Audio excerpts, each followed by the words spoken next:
So, you've heard about PocketGuard, the app that promises to save you money.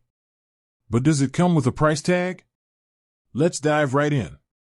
PocketGuard is a popular personal finance app that helps users track their spending, set budgets, and find ways to save money. It's a great tool for anyone who wants to take control of their finances.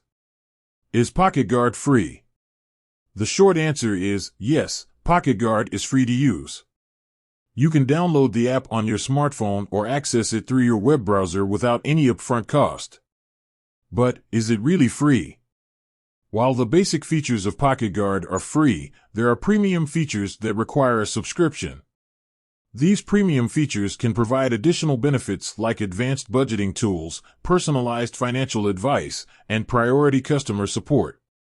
So, what's the catch? There isn't really a catch. PocketGuard makes money through a few different methods. Advertising. Like many free apps, PocketGuard displays ads to generate revenue. However, these ads are usually unobtrusive and don't significantly impact the user experience. Partnerships. PocketGuard partners with financial institutions and other companies to offer certain services. While these partnerships can benefit users, it's important to be aware of any potential conflicts of interest. Should you upgrade to Premium? Whether or not you should upgrade to PocketGuard Premium depends on your individual needs and financial situation. If you're looking for basic budgeting and expense tracking, the free version is more than sufficient.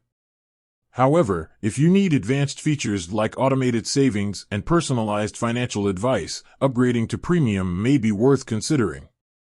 Key takeaways. PocketGuard is free to use. Premium features require a subscription. The free version offers basic budgeting and expense tracking. Premium features provide advanced tools and personalized advice.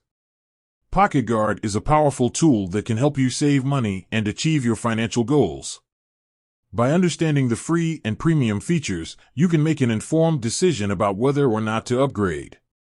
With that said, thanks for watching, and until next time.